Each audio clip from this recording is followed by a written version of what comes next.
na coletiva, ele disse: contra o Flamengo a gente veio aqui, a gente admitiu que a gente tinha errado nas alterações. Desta vez eu não concordo. Eu acho que ele foi bem Vamos honesto. colocar o que ele falou? Vamos. Vamos escutar o que ele falou sobre isso? Miedo de perder, no. No, cero. Las trocas fueron obligadas a que teníamos que hacer porque tampoco los calambres. El Chimi empezó a sentir el desgaste y hallo que ainda después del segundo del gol no estuvimos 3 claras más. Entonces eso no lo veo así, no coincido. No, perdón que te conteste. Si un entrenador tiene que tener miedo de perder, no puede dirigir. Y tampoco podés ganar si tenés miedo. Y no vas a conseguir en tu vida no vas a conseguir algo si no tenés coraje. No tenés coraje, no tenés determinación y no vas por logros importantes. Y nosotros somos un cuerpo técnico que nos gusta los desafíos, por eso estamos en Corinthians, vamos a salir de la situación y miedo, no conozco el miedo en el fútbol. Tampoco lo tuve como jugador. No lo tuve como jugador y menos como entrenador. Más teniendo el potencial que tenemos en Corinthians. Entonces ahora viene unas 2 semanas que tenemos que recuperar fuerza para el tramo final. Nunca tener miedo, amigo, para cualquier cosa que se hace. Ya sea en el juego, en la vida, en lo que sea. Foi bonito, né, o que ele falou. Eu achei que ele ia falar mais sobre as mudanças nesse pedacinho que a gente separou, mas ele falou sobre não ter medo, nem na vida, nem no jogo. Olá, PVC. Deus poupou-me o sentimento do medo. Quem disse isso? Não foi Ronaldo Caiado. Importante deixar claro. Foi Juscelino Kubitschek. Deus poupou-me o sentimento do medo. Agora, o Ramon esbarrou no Luxemburgo, né? Porque se você não pode ganhar se tiver medo. O Vanderlei dizia: o medo de perder tira a vontade de vencer. Profeta Vanderlei Luxemburgo. Semana passada o Caiado falou uma frase parecida, atribuiu-se ao Caiado essa frase, mas essa frase que eu citei é do Juscelino Kubitschek, lá no governo dos anos 55 e 60. Eu acho que o Ramon Dias ele tem sido firme. E o que eu entendo só assim, você não tem que fazer alterações necessariamente para ganhar tempo, nem porque você tem um jogador com cartão amarelo. Mas isso é praxe no ano do futebol brasileiro, é no mundo. No mundo você vê o Guardiola fazendo alteração no jogo difícil nos 45 do segundo tempo para ganhar tempo, quando ele tem um jogo apertado. Então, assim, isso era para fazer, era para tirar o Zé Martins, colocar o Ranieri, que a gente sabe que não tem entrado bem. Não era para entrar o Ranieri, mas assim, é praxe. E além do que, ele justificando que o Zé Martins não tinha condição de continuar em campo. Exatamente, falou... PVC. Não, ele tem um jogador que está desgastado, que não está com esse ritmo todo, digamos assim, né? Ainda não está no seu físico ideal. Você não pode arriscar o seu, né, deixar o seu jogador e ter uma lesão, né? Porque a gente já viu que isso pode acontecer. Por exemplo, foi o que aconteceu com o Thales. Thales teve também o desgaste, né, por sobrecarga, e acabou machucando, tendo uma lesão muscular. Isso não, né, a comissão já não pode mais arriscar perder atletas a essa altura do campeonato, porque a gente está falando de outubro, né? A gente está falando já da reta final. Um mês fora é decisivo. É isso. Agora, Lívia, a gente escutou, né? O Ramon Dias falou a questão de não ter medo, mas a torcida está com medo, e é real esse medo do rebaixamento da torcida. Aqui na nossa enquete, a gente perguntou o que as pessoas acham que vai acontecer com o Corinthians, se vai evitar o rebaixamento. Não, 58% dos votos, sim, mas vai sofrer até o fim, 38%, e sim com tranquilidade, 4%. Acho que não dá nem mais para votar realmente nessa sim com tranquilidade, porque não tem mais tranquilidade nessa reta final, né? Acabou, a tranquilidade acabou. E também a pressão, ela é grande, né, na comissão técnica. A gente tem falado bastante sobre isso nas últimas lives do Corinthians. Na sexta-feira, o Samir trouxe a informação que a gente também já tinha ouvido, né, nos bastidores do do clube sobre qual é o nível de pressão que tem o Ramon, né, atualmente. Tem gente que não gosta do Ramon dentro do Corinthians. Isso quer dizer que ele está ameaçado, que ele vai ser demitido? Não. Mas tem gente que não gosta do Ramon, ou seja, ele precisa mostrar serviço, precisa vencer. E eu acho que a grande questão agora é assim, se jogar bonito e perder, não importa. O importante é assim, joga um futebol horrível e ganha 3 pontos, que é o mais importante, e é o que a gente tem ouvido hoje nos bastidores. Um outro ponto também, Domi, que acho que vale destacar, até trazendo a fala do Hernan sobre, né, quão catastrófico seria para o Corinthians um impeachment agora, uma saída de comissão técnica. Qualquer mudança nesse momento é tratada com assim, extrema cautela, e até a própria oposição, né, falando com membros da oposição, né, política do Corinthians, temem que isso também influencie no campo.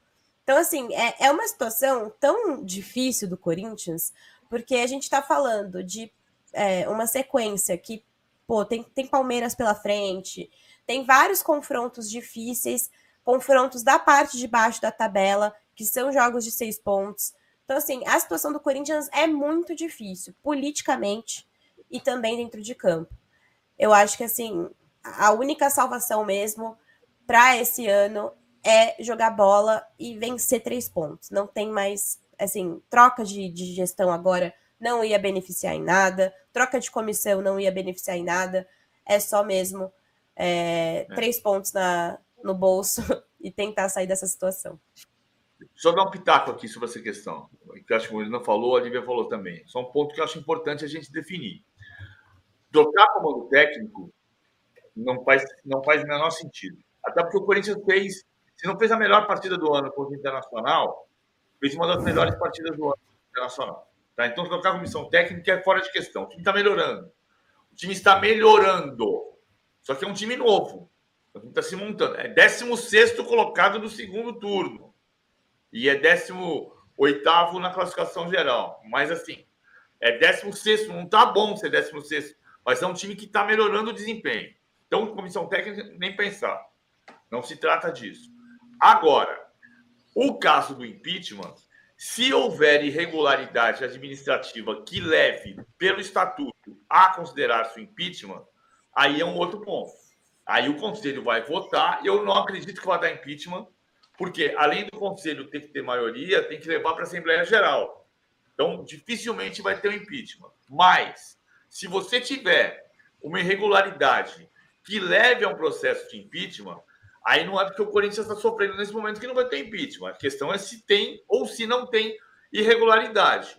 Se tem irregularidade ou se tem política apenas. Exatamente. Não, isso perfeito, PVC. Mas a questão é o quanto isso influenciaria no clube nesse momento. E aí eu acho que, assim, o nível de catástrofe é altíssimo. E tem uma questão que é importante a gente citar, que assim, o Corinthians está jogando bem. Na análise do Ramon Dias, e eu estou falando antes dessa partida, antes desse jogo contra o Internacional, na análise do Ramon Dias, mesmo o Corinthians não conseguindo os resultados, o Ramon Dias entende que o Corinthians vem numa evolução. E depois desse jogo contra o Internacional também, tanto que ele prega tanto essa questão da coragem. Vou mudar, é aquela coisa que eu nem gosto muito dessa expressão, mas é o famoso morrer atirando, sabe? Já não tem muito a perder, então vai para cima. Então o Ramon Dias vê que o Corinthians está jogando bem. E o que se vê na cúpula, o que se ouve na cúpula é: Corinthians está com confiança das Copas no Brasileirão.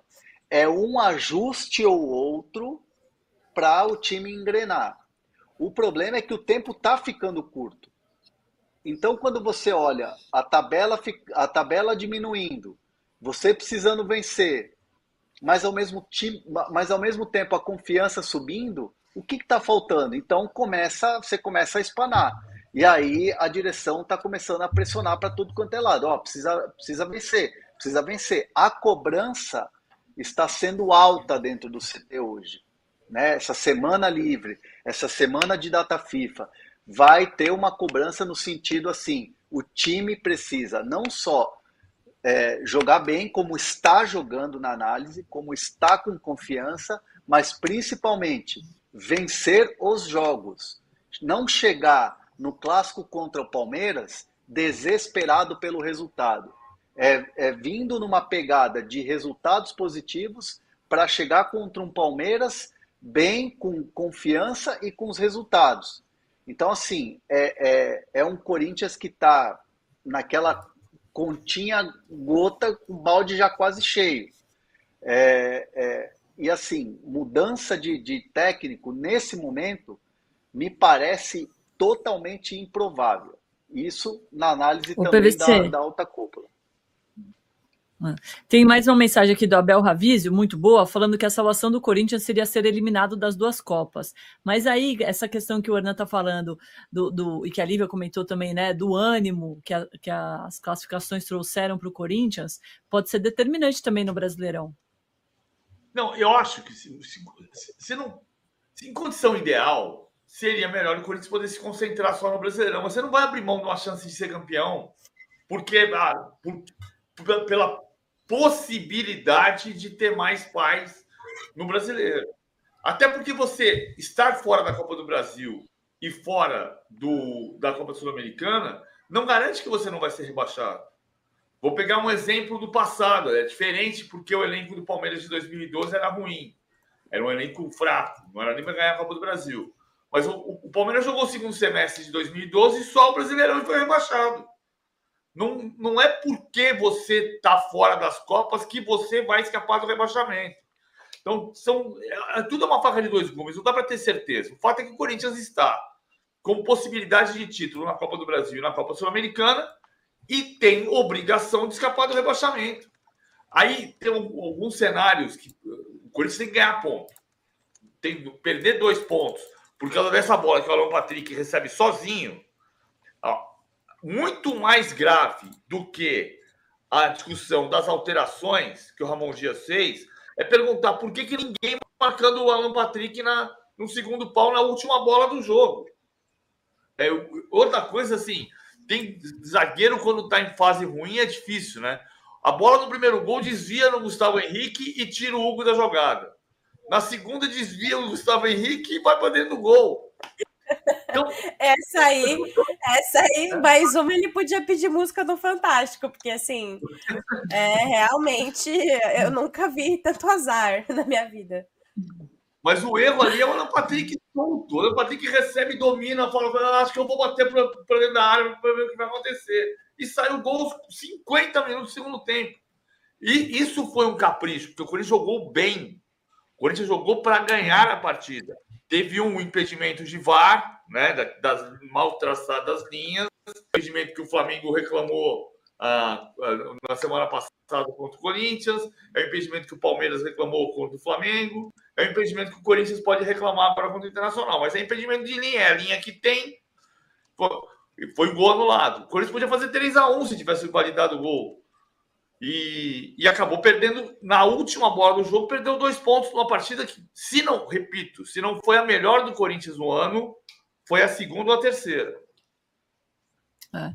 Lívia, muito obrigada pelas informações, bom trabalho aí que você vai cobrir nessa reunião extraordinária e amanhã você vem contar aqui pra gente o que rolou. Fechado, gente. Bom, boa tarde para vocês, bom dia, né? E amanhã acho que a gente deve voltar aí com novidades quentíssimas. Então, fiquem ligados no All Sport. Boa. Um beijo. Valeu. Vou pedir para a Amanda colocar na tela já a tabela de classificação do Campeonato Brasileiro da parte de cima, porque o Flamengo venceu o Bahia no primeiro jogo do Felipe Luiz como técnico pelo Campeonato Brasileiro. Só que o Palmeiras empatou com o Bragantino 0-0 e o Botafogo venceu o Atlético Paranaense fora de casa por 1-0. PVC, eu não lembro se você acertou seus palpites. Você lembra? Não, eu errei. Eu falei que o Palmeiras ganhava e o Botafogo empatava. E o Palmeiras ia ser líder no final da rodada. Aí errei. Foi o que a maioria apostou, né, também, porque era o mais provável. Agora, atualmente, 9 pontos separam o Flamengo do Botafogo, só que o Flamengo tem um jogo a menos. E aí o duelo vai ser contra o Internacional em Porto Alegre, no dia 30 de outubro. É esse jogo que vai determinar o plano do Flamengo para o Campeonato Brasileiro ou já está tudo decidido, PVC? Não, o Flamengo, o Felipe Luiz foi muito claro na entrevista pós-jogo contra o Bahia, e é isso que ele está pensando mesmo. Ele está pensando em ganhar o próximo jogo, depois ganhar o próximo jogo, depois ganhar o próximo jogo, e não olhar para a tabela. Se no final do campeonato você chegar, daqui a 3 rodadas, você olhar, fez 9 pontos, e o Botafogo perdeu 6, pô, tem chance de ganhar o campeonato. Aí muda o cenário. Hoje o Flamengo está olhando para ganhar o próximo jogo, e o próximo jogo é o Fla-Flu. O Flamengo tem 7 jogadores. Não, o Flamengo tem 7 jogadores convocados. O Arrascaeta e o De La Cruz foram. Eu tinha dito que não tinham sido convocados, mas foram. É que o Bielsa não soltou a lista integrada, então ficou difícil de ver. O Pulgar foi convocado. O Fabrício Bruno e o Gerson agora foram convocados, o Varela foi convocado e o Plata foi convocado. Flamengo e Botafogo têm 7 jogadores convocados nessas listas. Então ele vai ter uma dificuldade de treinar o time. Mas ele vai ter um time sem Gerson, sem Pulgar, sem De La Cruz e sem De Arrascaeta, provavelmente no Fla-Flu, sem 4 titulares. Dos 7 convocados, 4 titulares. Esse é um ponto para o Felipe Luiz decidir o que vai fazer no Fla-Flu. Que quem decidiu que o Fla-Flu não tinha importância, ou pelo menos tinha menos importância do que a Copa do Brasil, foi a diretoria, ao dizer que tinha que inverter as datas de Copa do Brasil e Brasileirão. O Flamengo voltou a jogar bem, marcando muito forte no campo de ataque, recuperando bola e tendo posse o tempo inteiro no campo ofensivo. 15ª vitória do Flamengo sobre times de Rogério Ceni. Rogério Ceni jogou 15 vezes como técnico do Bahia, como técnico de outros clubes, contra o Flamengo e perdeu as 15. É impressionante. É impressionante, né? O que será que tem ali? É mandinga, André? Não, eu acho que é falta de sorte mesmo. Olha só, o PVC, você diria que o Rogério Ceni está balançando no cargo do Bahia? Qual seria a sua resposta? Eu acho que não, porque o presidente do Bahia não é mais o Guilherme Belintani, é o Grupo City que está mandando. A torcida chamou de burro e pediu para ele sair. O Guilherme Belintani, que é um belíssimo presidente, foi um belíssimo presidente do Bahia, mas o Belintani tinha uma frase que era: quem demite técnico é a torcida. Eu não acho que é isso, não. Quem dá respaldo para técnico é a diretoria. Mas se a torcida gritasse burro, hoje o Rogério estaria balançando com o Belintani. Com o Grupo City, eu acho que não. Perguntei agora há pouco para uma pessoa próxima ao Grupo City, que tem muito trânsito no Grupo City, se haveria alguma possibilidade, com os protestos da torcida e tal, de alguma mudança agora nessa reta final de Campeonato Brasileiro. E a resposta foi chance zero. Então, assim, pensando no Grupo City, que obviamente tem uma organização de trabalho, que pegaria esse trabalho do Rogério, faria uma análise no final da temporada, e aí sim você projetaria algo para 2025, analisaria o que foi bom, analisa o que foi ruim, enfim, faz um balanço. Nada a ser mudado agora. Então, essa pessoa que tem trânsito dentro do Grupo City me responde a mensagem sobre: trocaria Rogério Ceni agora? Existe alguma possibilidade de balançar no cargo? Mudaria? Chance zero. Essa é a resposta. O time só venceu